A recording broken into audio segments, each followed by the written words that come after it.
Bom dia, gente. Tudo bem? Vocês estão felizes? Que bom, eu estou muito feliz hoje poder estar aqui mais uma vez cooperando com o serviço na palavra do Senhor, né?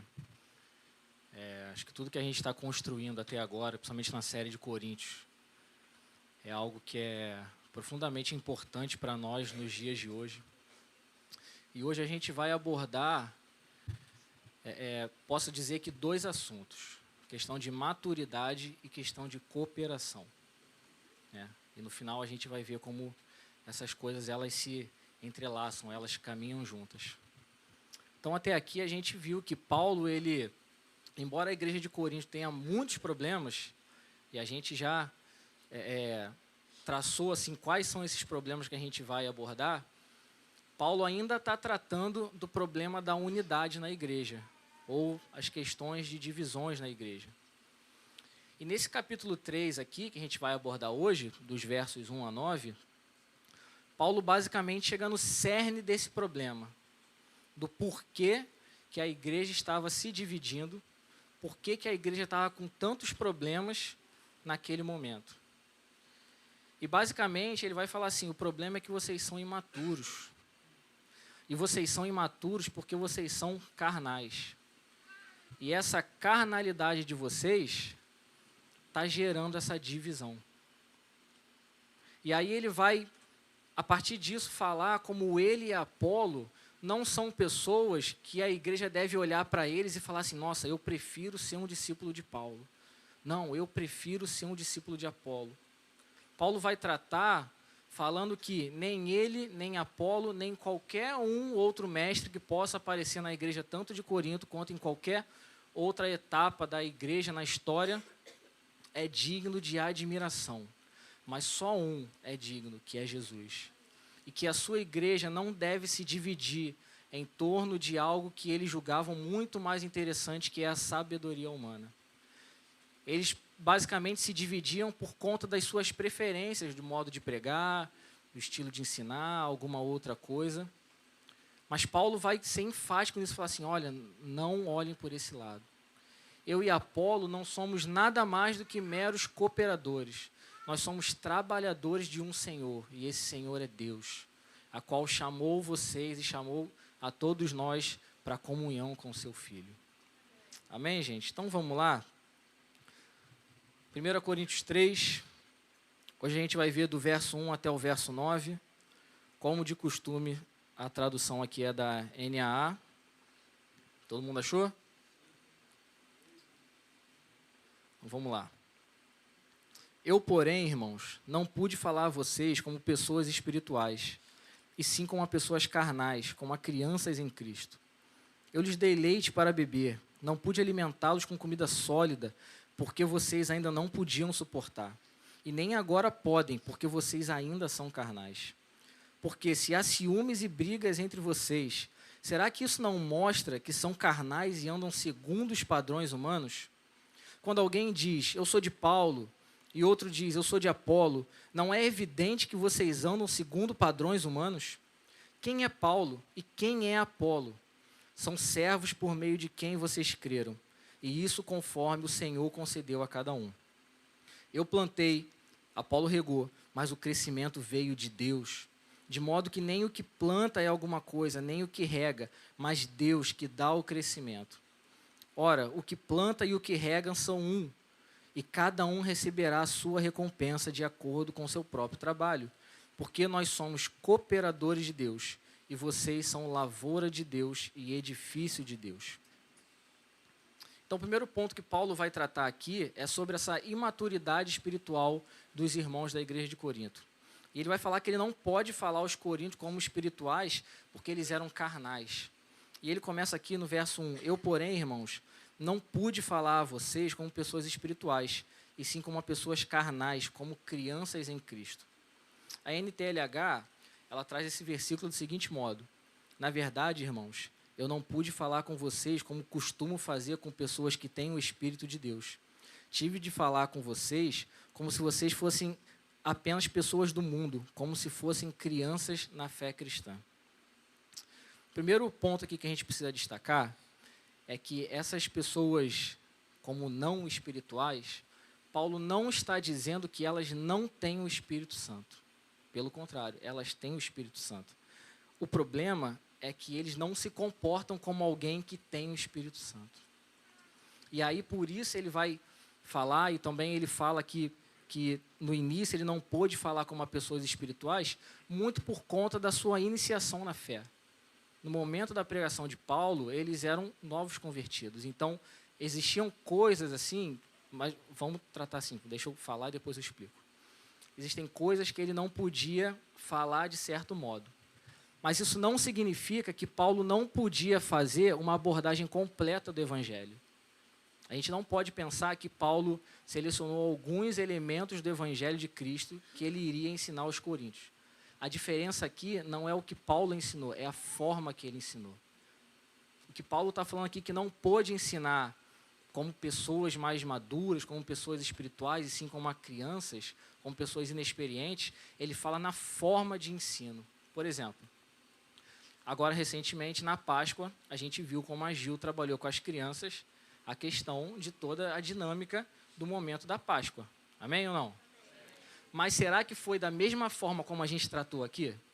Não foi. Por quê? Porque eles não têm capacidade ainda de entender do mesmo modo que a gente entende. Então, eles trataram da mesma coisa que a gente tratou, só que a forma foi diferente. Nós tratamos de uma forma muito mais profunda.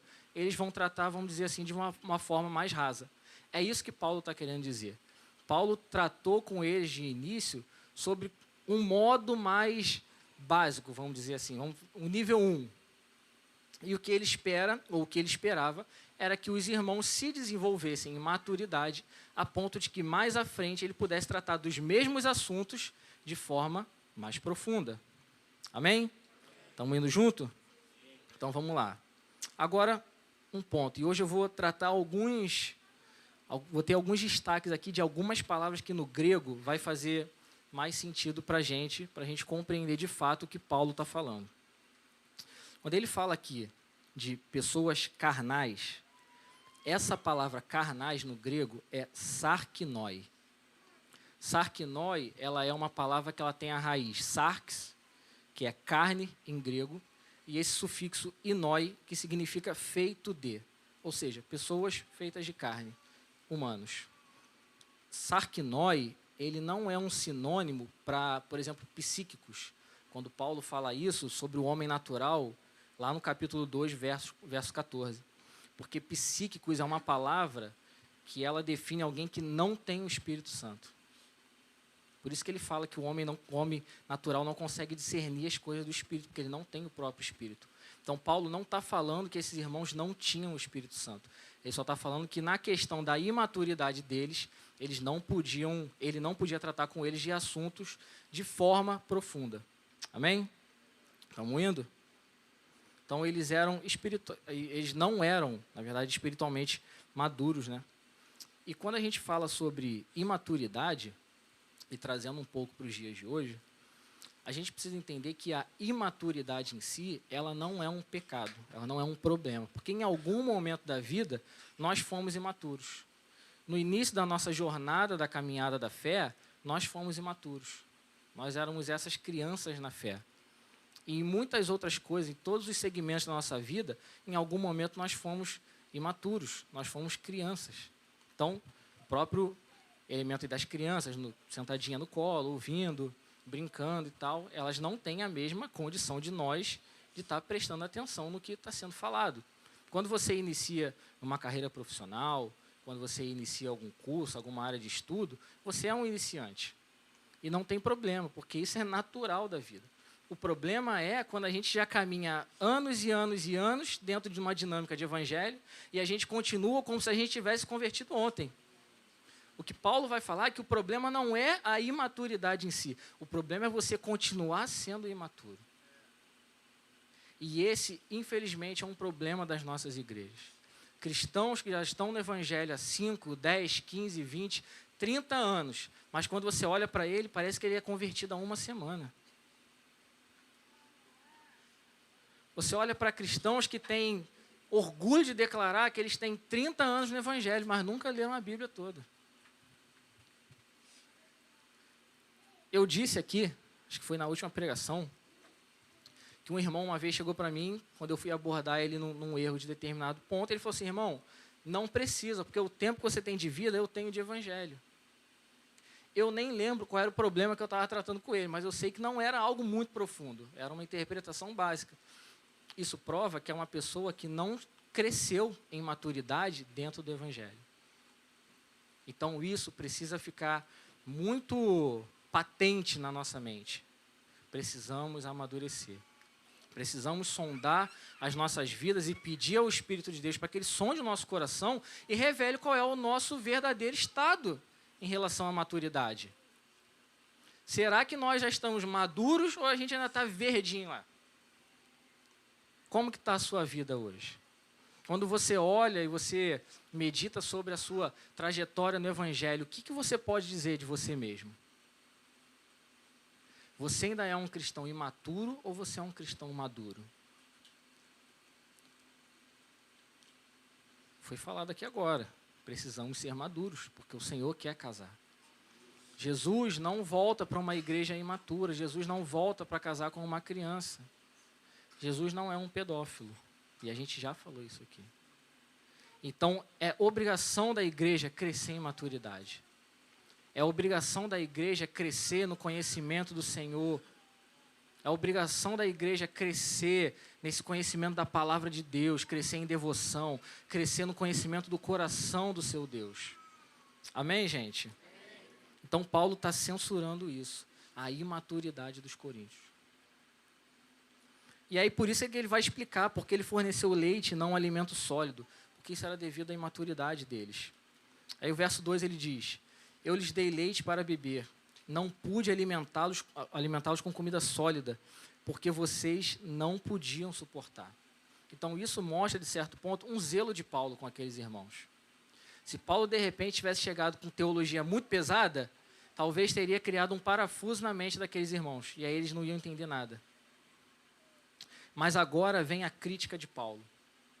Nem ainda agora podem, porque vocês ainda são carnais. E aí o que pega é esse ainda. Me quebra. Esse ainda quebra. E pelo grego, essa palavra carnais já não é mais sarkinoi, é sarkikoi. Sarkikoi continua com a raiz sarx, carne em grego, mas esse sufixo ikoi significa caracterizado por. Ou seja, o que antes eram cristãos recém-convertidos, pessoas humanas de carne, agora são pessoas caracterizadas pela carne, não pessoas caracterizadas pelo Espírito. E Paulo continua não usando o termo psiquikoi, porque ele não está dizendo novamente de pessoas que não têm o Espírito, ele está falando de pessoas que têm o Espírito, mas essas pessoas que têm o Espírito estão sendo caracterizadas pela carne e não pelo Espírito de Deus. Quantos estão percebendo a importância do que Paulo está falando até aqui? Viver pela carne é comportamento de alguém que não tem o Espírito e não de um cristão. É por isso que a nossa conduta deve ser completamente diferente. É por isso que o nosso estilo de vida deve ser completamente diferente, porque o nosso estilo de vida precisa refletir o Espírito de Deus em nós, e não a nossa velha natureza, que é dominada pelos desejos da carne. Amém, gente? Mas Paulo também vai tratar de uma aparente acusação, e aqui é uma inferência do texto, sobre essa questão do leite. Porque para os coríntios essa questão, e aqui provavelmente Paulo está usando alguma linguagem deles, essa palavra aqui, leite, devia ser alguma acusação dos coríntios a Paulo, que ele não estava dando alimento sólido. Isso tudo por conta da sabedoria humana. Eles estavam considerando tudo muito elementar ali que Paulo estava falando, e julgando Paulo porque ele não estava indo muito profundo. Contudo, que Paulo fala que o motivo dele não estar indo mais profundo é porque naquele momento eles não podiam receber aquilo. Tem uma citação do Gordon Fee, é um pouquinho grande, mas eu queria ler.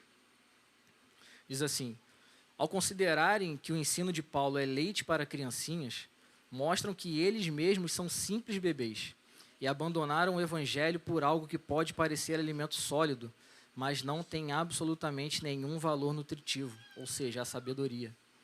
Paulo admite que eles estão de fato em Cristo, porque afinal são crentes, mas a preocupação dele não é que do ensino rudimentar progridam para um ensino mais profundo, mas que abandonem por completo seu comportamento infantil atual, a fim de que possam valorizar o leite pelo que é alimento sólido.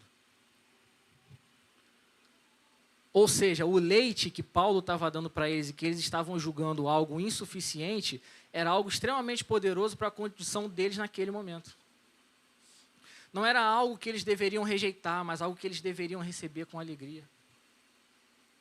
Paulo não era um mestre insensato, nem um louco. Ele agia de acordo com o que o Senhor direcionava a ele, e o que ele entendia do Senhor era que aqueles irmãos precisavam daquele momento de algo mais suave, vamos dizer assim. Você não vai levar uma criança para uma churrascaria e dar para ela lá uma carne com molho de pimenta ou alguma coisa assim. Você vai dar uma coisa mais suave, porque ela não consegue ingerir e fazer a digestão correta daquilo. Então Paulo trata com eles aqui com muito zelo e amor, mas eles estavam julgando Paulo sobre isso. E aí, queria puxar agora um pouquinho aqui para Atos. Atos 18, 24, a partir do 24, é um relato que vai falar aqui um pouco sobre Apolo. Se vocês quiserem acompanhar, Atos 18, 24. Consegue projetar aqui? Não? Ainda não? Diz assim, ó, certo judeu chamado Apolo chegou a Éfeso, natural de Alexandria. Era um homem eloquente, com grande conhecimento das Escrituras. E ele era instruído no caminho do Senhor e fervoroso no Espírito. Falava e ensinava com precisão as coisas concernentes a Jesus, ainda que conhecesse somente o batismo de João. Ele começou a falar corajosamente na sinagoga, mas quando Priscila e Áquila o ouviram, levaram-no consigo e lhe expuseram com mais precisão o caminho de Deus.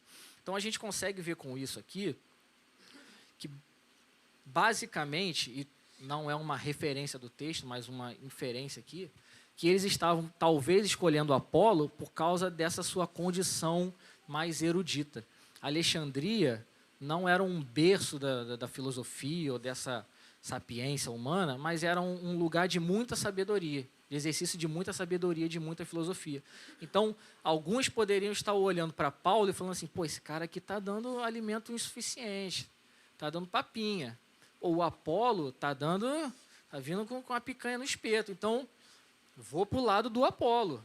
E aí começava a causar algumas divisões. Mas, repito, isso é uma inferência, não uma referência, tá? Isso é algo que a gente pode tratar assim, um pouco mais subjetivo. Mas ajuda também um pouco a gente entender o porquê dessas divisões dentro da igreja, porque Paulo cita tanto Apolo também por conta disso, mesmo ele sendo depois a pessoa ali que acabou assumindo essa responsabilidade pastoral na igreja. E aí, Hebreus 5, do 11 ao 14, também vai tratar sobre essa questão de falta de maturidade. O autor de Hebreus diz assim, a esse respeito, temos muitas coisas a dizer, coisas difíceis de explicar, porque vocês ficaram com preguiça de ouvir. Pois quando já deviam ser mestres, levando em conta o tempo decorrido, vocês têm novamente necessidade de que alguém lhe ensine os princípios elementares dos oráculos de Deus. Passaram a ter necessidade de leite e não de alimento sólido. Ora, todo aquele que se alimenta de leite é inexperiente na palavra da justiça, porque é criança.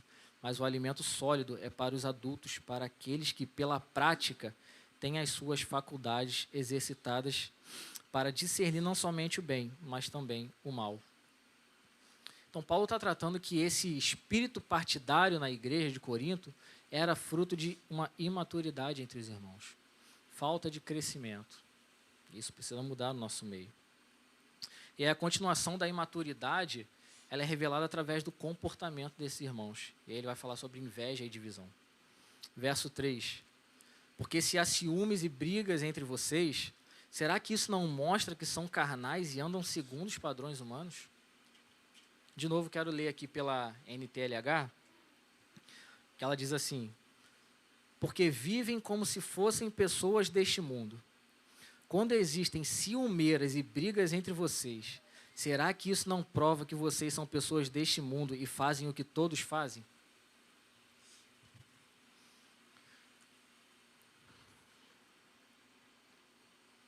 Eu até anotei aqui, uma referência que eu achei, não lembro aonde, mas diz assim, como se Paulo estivesse traduzindo para hoje. Será que pelo comportamento de vocês, com ciúmes e brigas, invejas e divisões, vocês não estão vivendo igual as pessoas que não têm o Espírito Santo? E quando a gente olha para Gálatas, capítulo 5, versículo 20, a partir dali onde Paulo está falando das obras da carne, mais à frente vai falar sobre os frutos do Espírito. Gálatas 5:20 que diz que ciúmes, brigas, invejas, divisões não são atitudes daqueles que vivem pelo Espírito. São atitudes de pessoas que vivem puramente pela carne, que são influenciadas pela sua falta de maturidade. Isso é uma crítica severa para os nossos dias. Porque isso precisa confrontar a nossa mente e o nosso coração para que a gente veja como o nosso comportamento está nos definindo. Será que os nossos comportamentos, as nossas relações, elas estão nos definindo como pessoas que têm o Espírito de Deus ou não? Será que as nossas práticas no dia a dia, elas refletem alguém que foi alcançado pela graça do Senhor?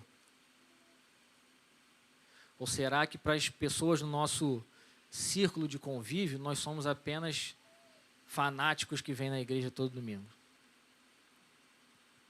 Quando alguém do seu trabalho olha para você, será que ela consegue ver diferença? Ou não? Será que ela consegue te caracterizar como uma pessoa que é detentora do Espírito de Deus? Ou a única característica que você demonstra para as pessoas no seu trabalho, no seu curso, na sua faculdade, no seu dia a dia, é que você é só uma pessoa que vem à igreja domingo? Porque a gente não pode se enganar. Dentro das igrejas, aos domingos, de manhã, de noite, tem muitas pessoas que não detêm o Espírito de Deus, que não têm o Espírito do Senhor. Pessoas que não são convertidas, pessoas que não foram afetadas pela graça de Deus, pessoas que são meros simpatizantes. E quando a gente anda, mundo afora, o nosso dia a dia, qual é a imagem que as pessoas têm de nós? De alguém que tem o Espírito Santo ou não?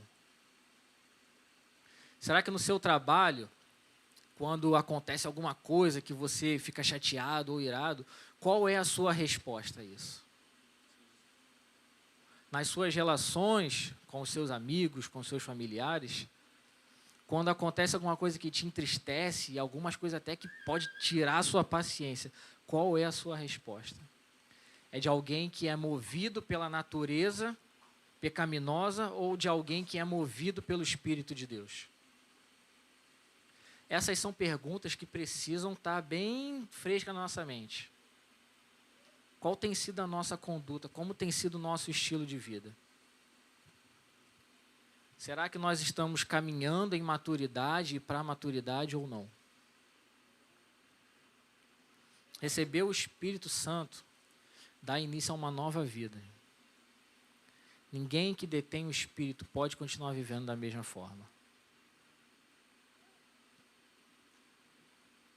E agora Paulo, ele vai tratar de uma errada veneração dos líderes e parece que ele está mudando completamente de assunto, mas na verdade não, ele vai seguir a mesma linha. E ele diz no verso 4, quando alguém diz, eu sou de Paulo, e outro diz, eu sou de Apolo, não é evidente que vocês andam segundo padrões humanos? Paulo está fazendo uma pergunta retórica aqui, né? E aí ele vai dizer que está expondo aqui que esse partidarismo, ele é uma manifestação de sabedoria humana e não de sabedoria divina.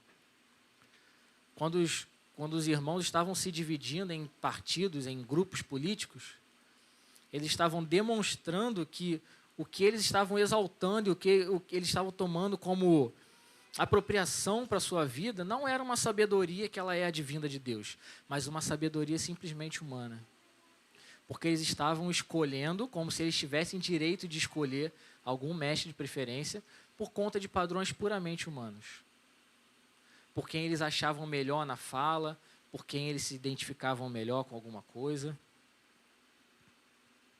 E aí o teólogo Warren Wiersbe, ele vai dizer que é pecaminoso que os membros da igreja comparem pastores, ou que os crentes sigam líderes humanos como discípulos de homens, e não como discípulos de Jesus Cristo. Os cultos à personalidade na igreja estão em desobediência direta à palavra de Deus. Somente Jesus Cristo deveria ter o lugar de preeminência. Ou seja, por conta da sabedoria humana, eles tiraram os seus olhos da obra de Deus por meio de Jesus, estavam direcionando os seus olhos para coisas completamente secundárias, onde o Espírito de Deus e onde a vontade de Deus não estava sobre aquilo. Criavam divisões simplesmente por conta das suas próprias vontades, por conta dos seus próprios desejos. E o próprio Paulo vai falar que nós devemos ser zelosos pela uma unidade que é gerada pelo Espírito. Efésios vai falar isso. Nós não produzimos unidade, nós zelamos por ela e mantemos essa unidade. E esses irmãos que se julgavam tão espirituais e tão sábios, estavam justamente indo num caminho contrário. Em vez de preservar unidades, eles criavam divisões. E se achavam superiores aos seus irmãos por conta dos seus mestres escolhidos. Aí eu te pergunto, será que isso só acontecia na época de Paulo? De pessoas idolatrando pastores, líderes, músicos, irmãos? Mas a gente precisa ir para o cerne dessa questão. Por que estavam se dividindo? Porque não viviam segundo o Espírito. Porque os seus olhos não estavam na obra de Jesus. E Paulo acabou de falar sobre isso. Capítulo 2 a gente viu a semana passada, 2 semanas atrás, sobre como Paulo escolhe se manifestar a eles em palavra, e não com palavra de sabedoria, mas com palavra do Espírito, o Espírito de Deus, com o poder do Espírito. Ele não escolhe usar nas suas falas palavras muito eloquentes, frases de muito destaque, muita pressão, porque ele escolheu, entre os coríntios, não saber nada acerca de sabedoria humana, mas manifestar o Espírito do Senhor. Alguém que recebe, que manifesta e que vive de acordo com o Espírito de Deus. Amém, gente? Está claro até aqui? E agora é importante a gente ressaltar também que Paulo e Apolo não são pivôs dessa briga dos coríntios. Eles não estavam na frente da igreja falando assim, olha, quem quiser vem comigo, e o outro falando assim, não, quem quiser vem comigo. Igual aquele programa do Silvio Santos, que as pessoas escolhiam as cabines assim, só quem mais antigo que vai lembrar. Eu sou velho? A gente tem a mesma idade. Quem não lembra? Caio não lembra? Mas, claro que não lembra. Nasceu em 2002, vai lembrar? Não viu nem o Brasil sendo penta. Mas para quem é mais maduro aí na vida, mais antigo, vai lembrar que tinha um programa do Silvio Santos que tinha acho que umas 3 cabines, aí ele fazia uma pergunta e tinha 3 respostas lá, e cada um ia para onde queria. Esse não era o caso de Paulo e Apolo. Eles não estavam buscando dividir a igreja em torno de sabedoria. Pelo contrário, eles eram cooperadores. Então a gente precisa ter esse pontinho aí bem ligado. Eles não estavam causando divisão na igreja. Não estavam incitando os irmãos à divisão. Tá? Vamos nessa. Tem outra citação do Gordon Fee. Ela é um pouquinho grande, mas eu quero ler também. Ele diz assim, o que está em jogo não são somente as brigas. A verdadeira questão é que os coríntios tinham uma noção totalmente equivocada da natureza da igreja e de sua liderança. Os apóstolos são apenas servos de uma lavoura, cada um com a sua própria tarefa e recompensa, mas tudo é de Deus. A fazenda, os trabalhadores e o crescimento da plantação. Se vangloriar de simples servos da fazenda é loucura. A verdadeira sabedoria de Deus se manifesta numa cruz onde seu filho foi pregado. e não na eloquência ou retórica de determinado pregador. Sabe o que Paulo está falando aqui? Se a gente fosse pegar essas palavras do Gordon Fee, ele falou assim, cara, vocês são loucos. Loucos. Porque ao invés de se apegar a Deus, criam divisões bobas e se apegam a homens. Loucos, tolos, imaturos. Essas são boas definições para aqueles irmãos nessa circunstância. E talvez essas sejam boas definições sobre nós também. Eu falei que eu não ia, que eu ia ser mais leve, mas não deu. Quem se gloriar, glorie-se no Senhor, irmãos. E agora sim, Paulo vai falar que ele e Apolo são apenas servos. Dos versos 5 a 9, ele vai tratar isso de uma forma melhor. E aí, verso 5, ele diz, quem é Paulo e quem é Apolo? São servos por meio de quem vocês creram, e isso conforme o Senhor concedeu a cada um de vocês. Quando a gente olha para o grego original, a gente vê que Paulo não faz essa pergunta, quem é Paulo e quem é Apolo? Paulo pergunta, o que é Paulo? O que é Apolo? Ou seja, ele mesmo rebaixa a ele e a Apolo. Assim, o que somos nós? Não fazem nem quem somos nós. O que somos nós? Somos apenas servos por meio de quem vocês creram. E isso conforme o Senhor concedeu a cada um. Parafraseando Paulo, até anotei aqui, é como se ele estivesse dizendo assim, você é de Paulo ou de Apolo? Acaso são algum tipo de senhor a quem vocês podem se ligar? A quem vocês podem pertencer?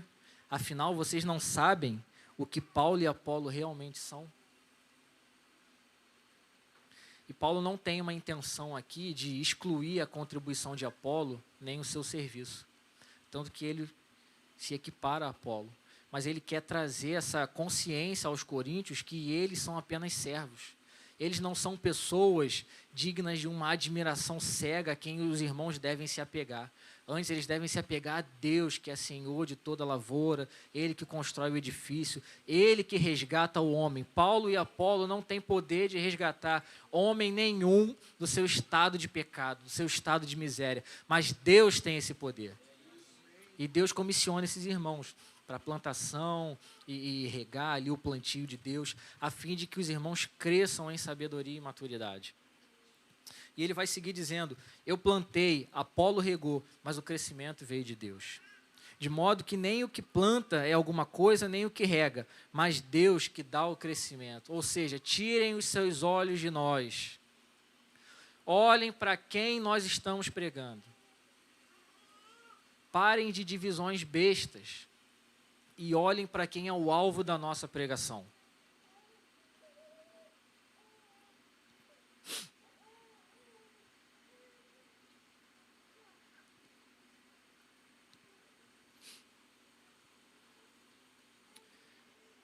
Tinha destacado algumas coisas aqui, mas a gente ficou grande aqui. Quando Paulo faz essa analogia de lavoura, a gente consegue identificar 4 pontos aqui. Um que é a própria lavoura, que é a igreja de Corinto. O segundo que é aquele que planta a semente, que é Paulo, que funda a igreja. O terceiro que é aquele que rega, que é Apolo, que deu continuidade ao ministério de Paulo. E o quarto que é aquele que vem fazendo com que essa lavoura cresça, que é Deus, a quem todos pertencem. Então essa analogia ela vai confirmar o ministério de Paulo e vai colocar Paulo e Apolo em pé de igualdade. E aí Paulo basicamente faz um conclame aqui para que eles parem de olhar para eles de novo. Assim, olha, não faz sentido vocês olharem para quem planta e para quem rega, se quem dá o crescimento não somos nós. Paulo está falando assim, parem de ser idólatras. Parem de ser admiradores de homens. Eu só plantei, Apolo só regou, mas quem dá o crescimento não somos nós, é Deus. Deus pode dar o crescimento para a sua lavoura. E de novo eu falo, às vezes nós caminhamos em falta de maturidade Não é porque não temos o Espírito de Deus, porque nós temos. O problema é que os nossos olhos estão em outras coisas. O problema é que o nosso coração decidiu se dedicar a algo que a gente julga que é melhor, que tem a famosa aparência de sabedoria humana. Não, vou dizer de novo, não tem problema nenhum, de novo, quem já estava aqui nas outras vezes, não tem problema nenhum de você correr atrás de um bom emprego, de uma formação acadêmica, de você ter uma família bem estruturada, mas essas coisas não podem ser maiores do que o desejo de conhecer o Senhor. Correr atrás de ter uma vida que a sua conta bancária é bem recheada, não pode ser um desejo maior do que de conhecer o Senhor. Eu gosto sempre de lembrar do exemplo de Davi, e eu brinco assim, Davi acordou de manhã, se arrumou, pegou seu BRT, depois pegou outra condução, trabalhou. Quando ele chegou em casa cansado, estava um coroa lá barbudo esperando ele para ungir ele rei.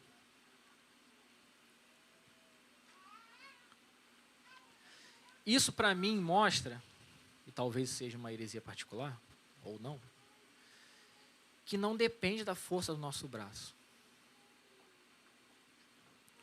Não significa que você não deva trabalhar, estudar, zelar por ter uma família correta, santa, bem estruturada. Mas essas coisas não vão te garantir acesso ao coração de Deus.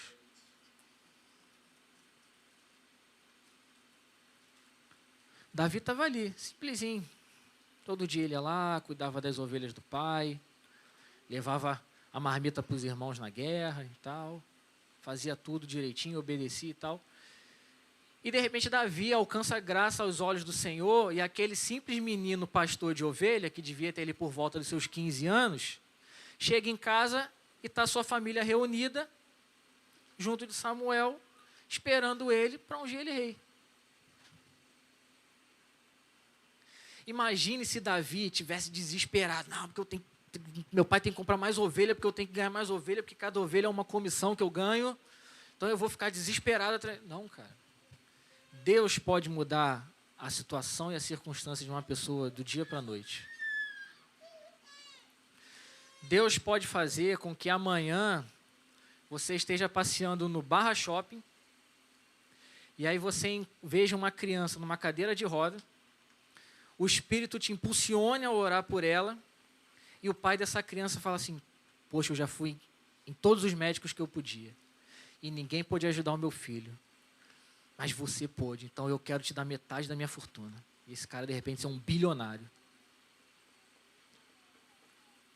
Deus pode fazer essas coisas. Ou não? Sim ou não? Sim. Significa que isso vai acontecer? Provavelmente não. Nós precisamos aprender a viver com aquilo que a gente tem. Mas a gente precisa viver com o nosso coração sabendo que o Senhor, Ele pode prover todas as coisas que a gente precisa. E muito mais. Então a nossa dependência não é daquilo que o nosso braço pode alcançar, não é aquilo que a nossa força pode alcançar. É do Senhor e do seu poder. É viver segundo os seus mandamentos, é viver segundo as suas ordenanças, é viver segundo o seu Espírito em nós. Tirar os olhos dessa situação de que o Senhor nos conduz é olhar para qualquer outra coisa fora, menos para Deus. Deus não vai se dividir com nenhuma outra coisa. Ou Ele é dono de tudo, ou não é dono de nada. Ele é o Senhor da igreja, Ele sustenta a sua igreja. Ele que dá o crescimento para a sua igreja. Nós não precisamos ficar correndo atrás de nada na qual o nosso braço traga garantia para isso. Ele é o Senhor da igreja. É para Ele que os nossos olhos precisam estar voltados. Não é para pregador A, B ou C, não é para cantor A, B ou C, não é para irmão A, B ou C, é para o Senhor. Os nossos olhos precisam estar no Senhor. e confiar que Ele é suficiente para nós. E confiar que o que a gente precisa, Ele pode prover. Confiar que a nossa vida está guardada nele, independente de fartura ou falta. Ele diz no verso 8: ora, o que planta e o que regam são um, e cada um receberá a sua recompensa de acordo com o seu trabalho. No grego original, ele vem dizendo que eles dois trabalhavam tendo um único propósito.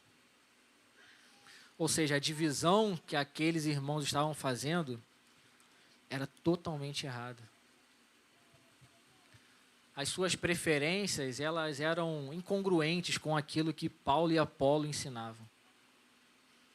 Eles eram cooperadores. Eles eram empregados de um mesmo patrão. Eles estão em pé de igualdade. A única coisa que vai ter diferenciação aqui, é que Paulo fala da recompensa de acordo com o seu próprio trabalho. Fora isso, a sua função é servir a igreja. É ser cooperadores de Deus, como o título da mensagem de hoje. Mas mesmo eles sendo cooperadores, aqueles irmãos pareciam que eles queriam ser consumidores. E aí isso talvez retrate muito dos nossos dias, onde nós somos chamados a cooperar com o Espírito na obra de Deus, mas a gente vem para esse lugar com a mentalidade de consumidores. O que eu vou consumir hoje? Qual é a boa palavra hoje? O que eu posso absorver hoje?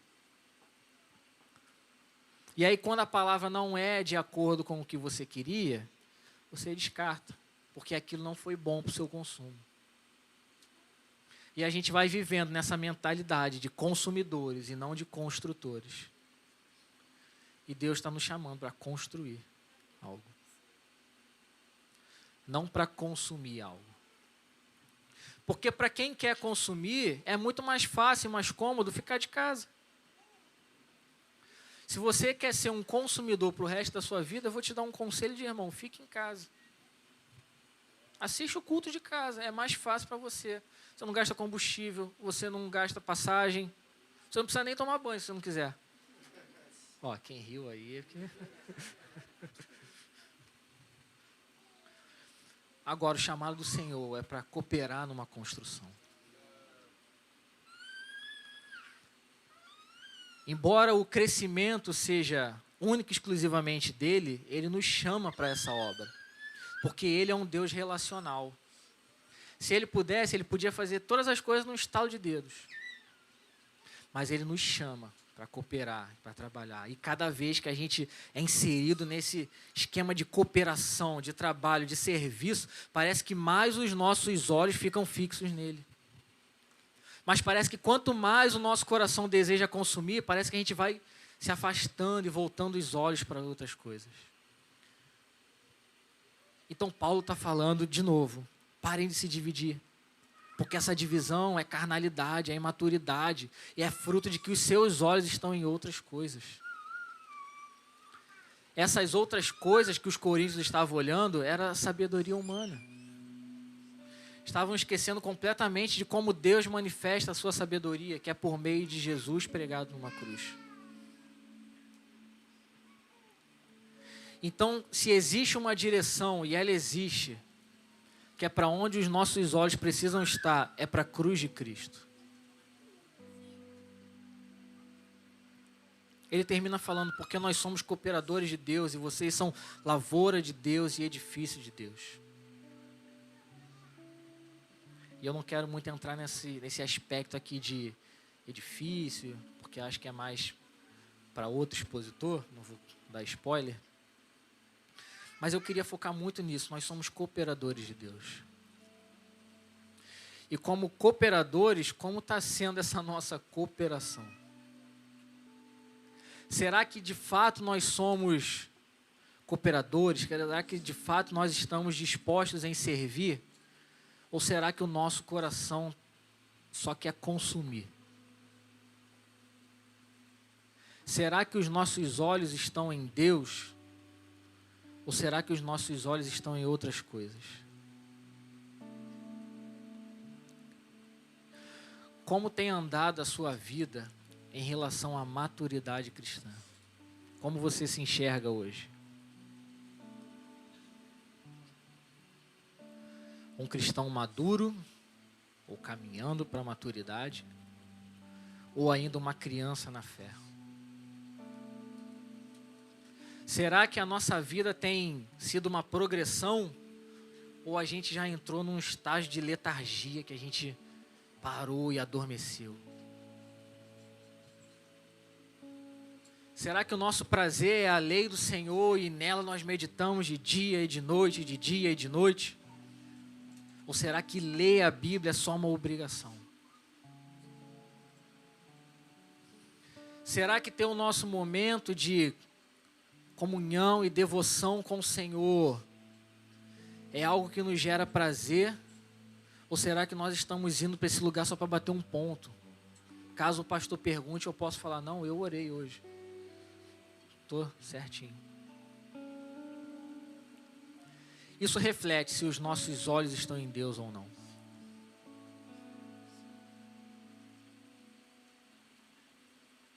Se os nossos olhos não estão em Deus, eu sinto te dizer, mas provavelmente você vai caminhar para o resto da vida sendo uma pessoa imatura. Porque não tem como você crescer em maturidade espiritual sem conhecer Deus. E se você quer conhecer Deus, isso aqui, ó.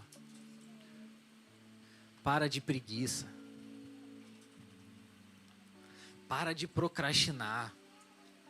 Para de enrolar e para de desejar que outras pessoas façam o que é para você fazer.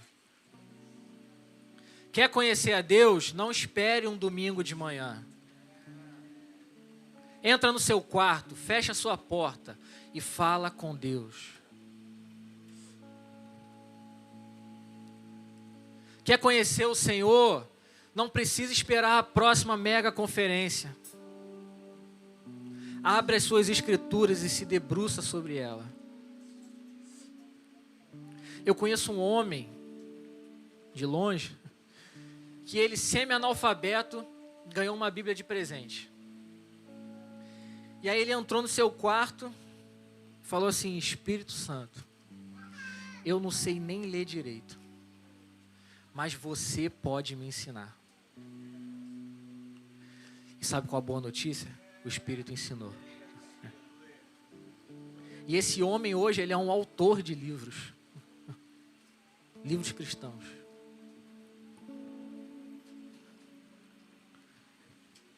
O que está faltando para a gente para crescer em maturidade? Se é abandonar a preguiça, abandona a preguiça.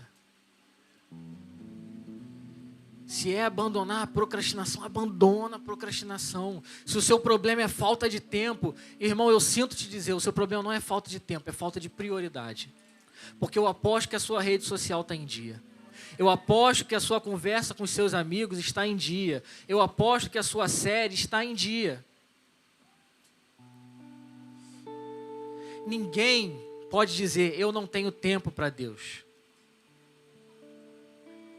Porque Ele está em todos os lugares, Ele se comunica, Ele pode se comunicar com você, e você pode se comunicar com Ele em qualquer lugar. Ah, irmão, eu não tenho muito tempo para estudar, eu não tenho 2 horas por dia para estudar. Cara, o BRT, trem, metrô, ônibus, qualquer coisa. Qualquer coisa. Tudo é oportunidade para a gente se comunicar com Deus. Todos os lugares são oportunidade para a gente estar diante do Senhor. Mas qual é a nossa resposta a esses dias? Dias cheios, dias atarefados. Será que a gente está chegando para Deus e falando assim, Deus, eu queria, mas o ônibus não deixa. O trabalho não deixa, a faculdade não deixa, a minha família não deixa, meus filhos não deixam. Vai chegar um dia que a gente vai estar perto para entrar na eternidade de Jesus e falar assim, não dá, eu que não deixo. Nada deu. O que agora pode dar para você vir para cá? Nós precisamos crescer em uma consciência de que o Senhor é o nosso alvo majoritário. De que Ele é a nossa principal porção ou a nossa exclusiva porção. Você quer crescer em sabedoria? Mergulhe no conhecimento de Deus. Quer crescer em conhecimento? Mergulhe no conhecimento de Deus. Quer crescer em maturidade? Mergulhe no conhecimento de Deus. Tudo é reflexo do conhecimento de Deus. Então, irmãos, se eu posso fazer um pedido essa manhã e um apelo a vocês, desejem crescer em maturidade e no conhecimento do Senhor. Deixe o Espírito do Senhor ministrar o seu coração e a sua vida. Nós não podemos e devemos ser pessoas caracterizadas pela carne, por obras da carne. Devemos ser pessoas caracterizadas pela manifestação do Espírito de Deus em nós. Mas a partir de hoje, qual vai ser a nossa resposta a isso? Será que a preguiça ainda vai nos parar? Será que o medo ainda vai nos parar? Nada pôde parar Jesus.